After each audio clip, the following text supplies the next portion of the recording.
संसार का सबसे बड़ा पाप क्या है? असत्य बोलना, हत्या कर देना, चोरी करना या किसी का अपमान करना। संसार का सबसे बड़ा पाप है किसी निर्बल को सताना, और संसार का सबसे बड़ा दंड भी उस निर्बल के मुख से निकली हाय है। आप देख रहे हैं मैं क्या कर रहा हूं? मैं लौह पिघला रहा हूं, और ये लौह पिघलता है इस चमड़ी की बनी धूनकी से निकली हवा से। तनिक सोचिए, एक मृत पशु की खाल से बनी धूनकी इतने कठोर लोहे को भस्म कर सकती। ठीक उसी प्रकार आप चाहे जितने भी शक्तिशाली क्यों ना हो, यदि आपने किसी निर्दोष, किसी निर्बल को सताया, तो उसके मन से निकली हाय और उसका श्राप आपके जीवन को भस्म कर सकता है। स्वर्ण सज्जन पुरुष और परोपकारी मनुष्यों की गति एक समान होती है।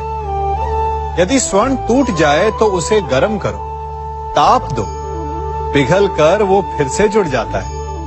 ठीक उसी प्रकार मतभेद होने के पश्चात भी एक सज्जन पुरुष और महान पुरुष फिर से मित्र बन जाते हैं।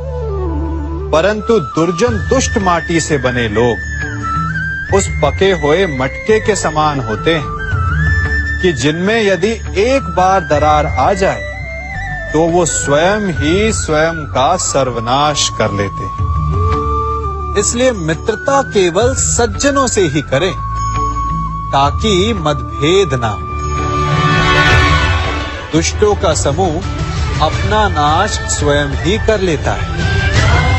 यदि कोयले की खान में जाओ तो चाहे जितनी भी सावधानी बरतो, अपने वस्त्रों पर कालिख लग ही जाती है। इसलिए दुष्ट मित्रों से सावधान। सज्जन शत्रु प्रत्येक परिस्थिति में श्रेष्ठ है। प्रत्येक मनुष्य सफलता पाने के लिए कार्य करता है।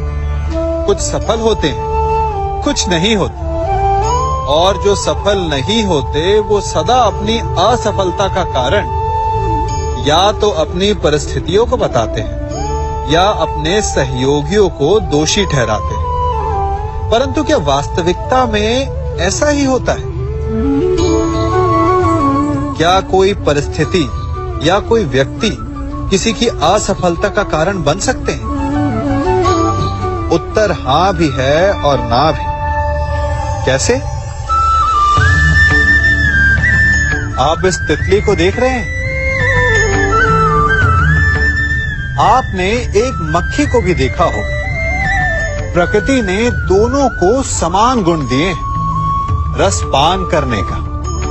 एक तितली फूलों पर जाकर उसका रस लेती और इस अवस्था में नए फूल खिलने की व्यवस्था भी करती है, और मक्खी घाव पर बैठती है, घाव को सड़ाती है और रोग भी फैलाती है। यदि इसमें किसी बात का अंतर है तो केवल सोच का। यदि आप उचित मार्ग चुनेंगे तो आपको सफलता मिलेगी, आप में उत्साह बढ़ेगा, और यदि आप अनुचित मार्ग चुनेंगे तो आपको असफलता मिलेगी, निराशा मिलेगी। अब उचित मार्ग चुनना है या अनुचित मार्ग, ये निर्णय तो आप पर निर्भर करता है। मनुष्य सदा भला बुरा, खरा खोटा, सत्य असत्य की बातें करता है। सत्य को अच्छा मानता है और असत्य को बुरा। परंतु क्या आपने कभी ये सोचा है कि प्रत्येक वस्तु, प्रत्येक भाव का एक महत्व होता है? दोनों ही एक दूसरे के पूरक होते हैं। यदि काला रंग नहीं होगा तो क्या श्वेत रंग की आभा का अनुभव होगा? यदि असत्य नहीं होगा तो क्या सत्य के महत्ता का ज्ञान होगा? यदि बुरा नहीं होगा तो क्या भले पर आपको विश्वास होगा? कुछ महत्वपूर्ण है तो दोनों के मध्य का संतुलन। बुरी से बुरी वस्तु, समय या भाव कोई ना कोई स्वयं में शुभ छिपाए रखती है। कभी काले गरजते मेघों को देखा है? उसके किनारे भी एक स्वर्णिम आभा होती है। उसी प्रकार यदि आपके जीवन में बुरा समय आए तो आपको अपने सच्चे मित्रों की पहचान हो जाती है। तो बुरे समय में निराश ना हो, उसमें भी कुछ शुभ खोजने का प्रयास करें और धीरे धीरे सब कुछ आपके जीवन में स्वतः शुभ हो जाएगा। संसार में सबसे महत्वपूर्ण क्या है? दृष्टि या दृष्टिकोण, समझ या सोच?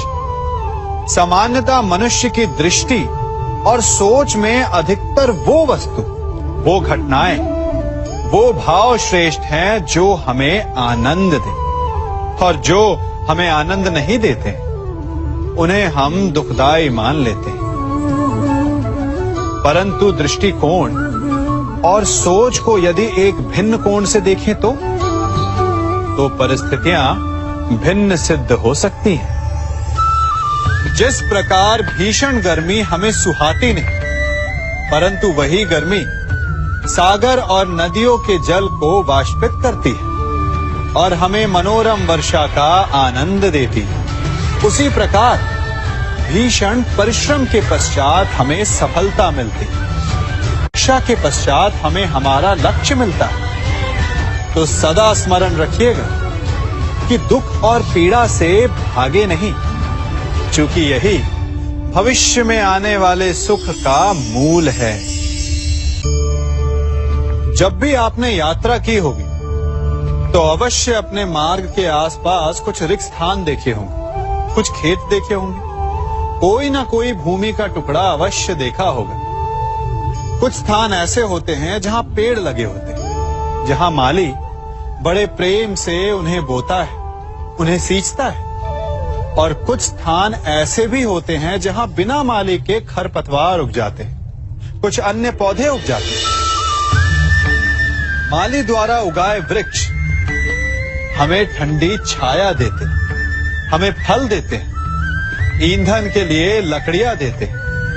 और बिना परिश्रम के उपजित खरपतवार यदि कुछ करते हैं तो ये कि वो भूमि को बंजर बनाते हैं। हमारा मन भी रिक्त भूमि की भांति होता है। यदि अपने परिश्रम से उसमें सुविचारों के बीज डालोगे तो फलदायक विचार उपजेंगे, और यदि उसे रिक्त छोड़ दिया तो खरपतवार की भांति अनुपयोगी विचार आपके मन को अपना घर बना लेंगे, आपके मन को मैला कर देंगे, उसे बंजर कर देंगे। अब निर्णय आपका है कि आपको सुविचार देने वाला मन चाहिए या कुंठा देने वाला। जल प्रकृति को इस संसार की सबसे अनूठी देन है। वो महासागर में भी मिलता है और मीठे तालाब में भी, वो पवित्र गंगा में भी होता है और दुर्गंध आती नाली में भी। हम तालाब और नदी को सम्मान इसलिए देते हैं क्योंकि उसका मीठा जल हमारी प्यास बुझाता है। परंतु सागर का जल पीने योग्य नहीं होता, इसीलिए कभी कभी हम उसे उतना महत्व नहीं देते और नाली के जल को हम हे दृष्टि से देखते हैं। तो क्या ये उचित है? हमारे संबंध भी इसी जल की भांति होते हैं। जिस संबंध से हमें लाभ ना हो उससे हम दूर हो जाते हैं। कभी ईर्ष्या के कारण, कभी अहंकार के कारण उस संबंध को तोड़ देते हैं। तो क्या संबंध को तोड़ देना उचित है? तनिक विचार कीजिए। माना कि सागर का जल फसल नहीं दे सकता, परंतु मोती तो देता है। माना कि नाली का गंदा जल हमें किसी भी कार्य के लिए उपयुक्त ना लगे, परंतु वो भी कहीं लगी अग्नि को बुझा सकता है।